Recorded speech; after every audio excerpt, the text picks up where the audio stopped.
All right. Hi, I'm Chris, and I'm working on a project, a wooden art piece project called The Heart Behind the Heart. It was a big endeavor that I undertook to submit a piece of art to a festival here that's coming up in May, and they accepted it, which, is what I wanted, and I wanted to do it. I'm not really an overly productive artist in my life, but I've been wanting to do more creation. I've been very much appreciating the wood shaping world, and so I just went for it, made up a art project on the spot, submitted it, they accepted it, and now I am on the line making it happen. So I thought I'd do this biography video, do some time-lapse video, show everybody how I'm turning these two. The other one was actually bigger than this, but this is the second one. I've got the first one here. It's in rough shape, but I'm gonna turn this second. It's got a 40 some odd inch diameter redwood round. It's probably 18 inches thick. And I'm gonna carve it into a heart, wooden heart, beautiful heart. First I'm gonna chainsaw it into shape. Next I'm going to use the grinder and some attachments to kind of shape it into a little bit more of a heart shape. Then I am going to shape it into as fine a detail as I can, and then do a little bit more finer shaping with a finer grinder, eventually some sanding, and then eventually the whole sanding regime, 80 grit, 100 grit, 120, 180, 220. I'm probably going to go to 300 grit on this whole thing. The idea is to really bring out the beauty of the redwood and the rings in a dynamic way so that they're almost shining out of the heart. And then the piece itself will hang these two, they're probably going to be 300-pound hearts each, hanging them from wood and redwood. I'm going to carve some redwood trees into the frame, 6 foot by 6 foot frame structure. Hang the two hearts from chains on some beefy structure, and then I'm going to try to make that structure look nice.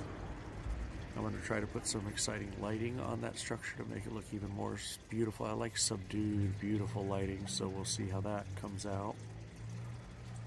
And I'm going to put it all together, and I'm going to have a light embedded in one of the hearts.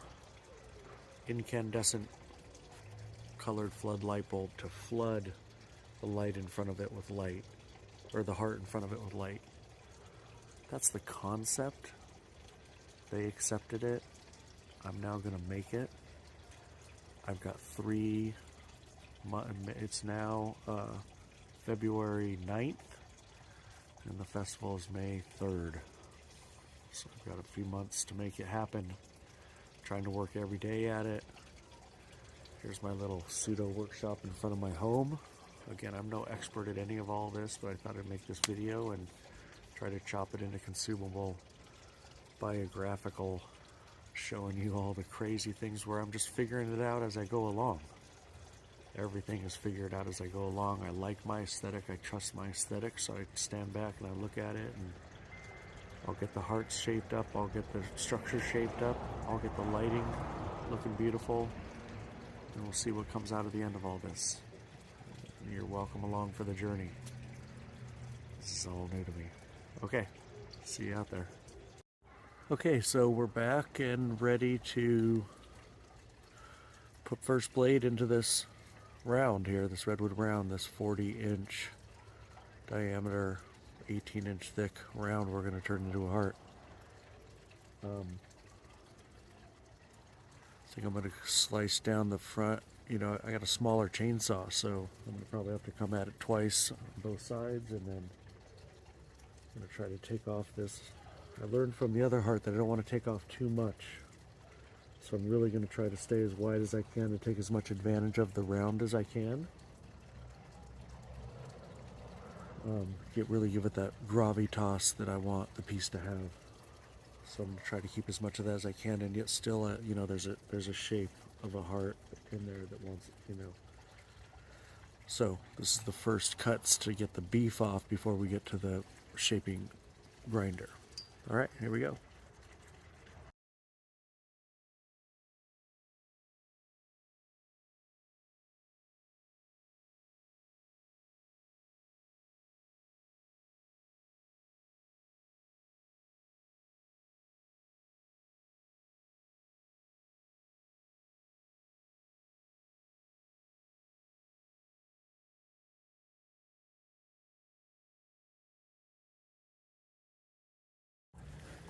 Okay, well, I had a slight mishap where I worked on the piece here, and you can see I was stripping bark. The big thing was deciding where I wanted that top cut. Where's that heart shape going to come out of the round?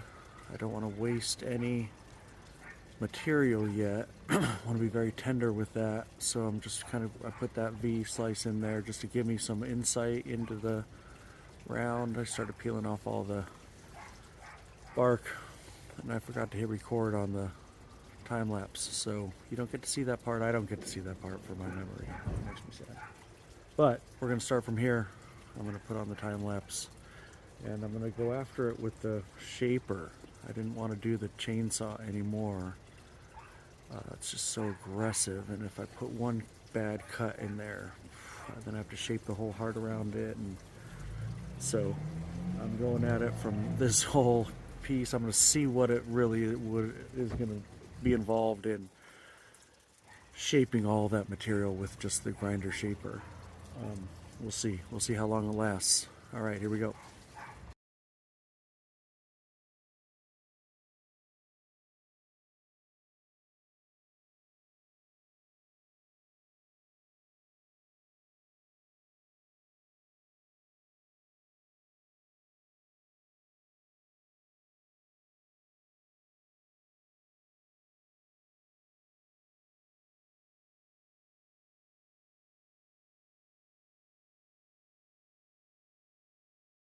Well, I think that would take me 6,000 years to get through all of that material with just that grinder. So I'm going to try another bit on the grinder. I'm going to try a few more bits on the grinder.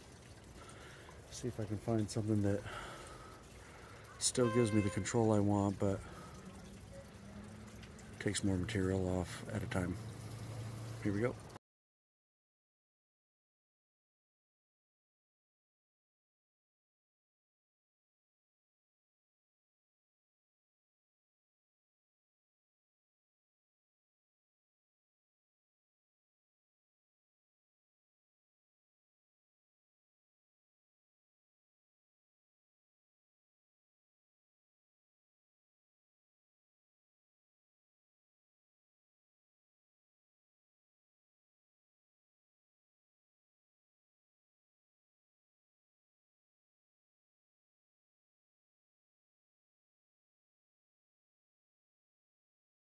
Okay, so I think I'm gonna at least take a big break, if not call it for the day, but I like to take breaks after I've done a significant chunk just to kind of figure out what,